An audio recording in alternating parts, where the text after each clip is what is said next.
Bonjour et bienvenue sur la chaîne de Vernet Cognition. Je m'appelle Ornella et aujourd'hui je vais vous présenter le portugais. L'immigration des Portugais vers la France est très ancienne. Au Moyen-Âge, ce sont les artistes et les intellectuels qui effectuaient massivement le voyage. Puis, à la fin de la Première Guerre mondiale, l'immigration devient globale.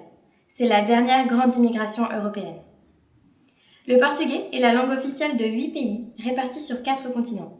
Le Portugal, le Brésil, l'Angola, le Mozambique, la Guinée-Bissau, le Cap-Vert, São Tomé et Príncipe et le Timor oriental. Le portugais est également très présent dans les archipels de Madère et des Açores. Il s'agit de la langue maternelle de 200 millions de personnes selon les chiffres de 2018. La communauté d'immigrants portugais est dispersée dans le monde entier. États-Unis, Venezuela, mais aussi Royaume-Uni, Suisse, Luxembourg, Allemagne ou encore Afrique du Sud. En ce qui concerne les origines de la langue, le portugais est une langue romane, elle-même issue des langues indo-européennes. Il s'agit d'une langue flexionnelle, tout comme le français.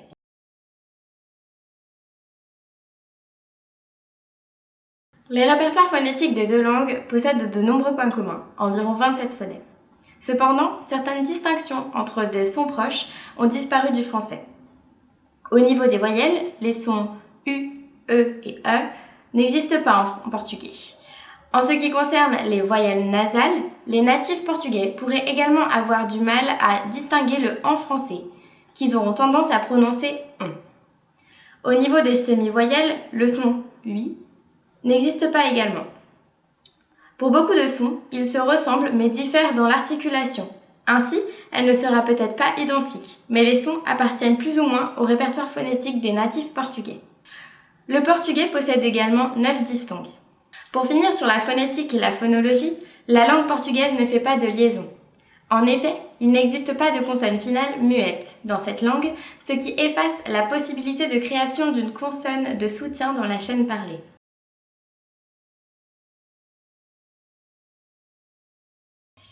Nous allons maintenant passer aux origines du lexique.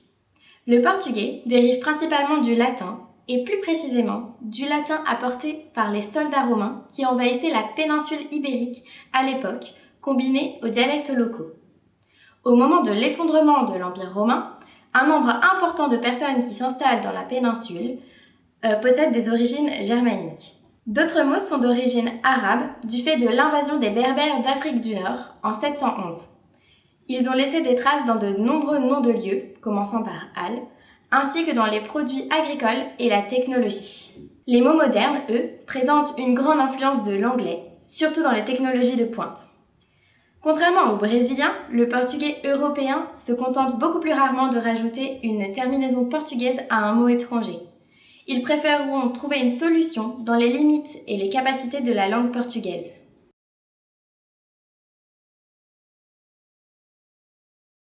Nous allons maintenant passer à la morphosyntaxe.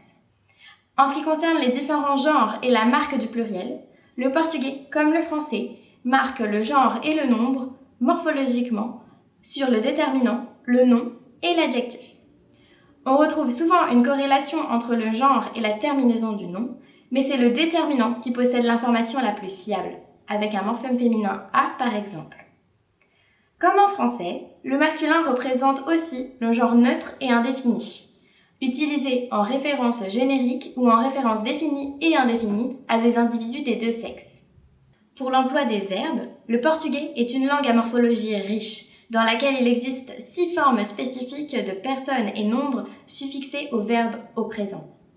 Ainsi, les distinctions de personnes et de nombres comme marque de l'accord sont plus facilement repérées. Dans cette langue, on remarque une production importante d'infinitifs fléchis, propriété propre au portugais. L'infinitif fléchi est un verbe à l'infinitif auquel on rajoute une flexion de conjugaison aux différentes personnes, ce qui permet de préciser le sujet. Comme pour le français, il existe différents modes, indicatif, conditionnel, subjonctif ou impératif. En revanche, l'impératif, contrairement au français, est composé de plusieurs personnes. Il existe également des temps composés. En ce qui concerne les pronoms sujets, les Portugais doivent acquérir le paramètre sujet nul, qui correspond à une construction verbale où la position du sujet n'est pas remplie lexicalement. À ce moment, les informations de genre et de nombre sont alors exprimées uniquement dans le verbe. L'ordre des mots, lui, correspond à celui du français. Il s'agit de l'ordre SVO, sujet, verbe, objet. En portugais, lorsque l'on veut vouvoyer quelqu'un, on doit utiliser la troisième personne du singulier et non la deuxième personne du pluriel comme en français.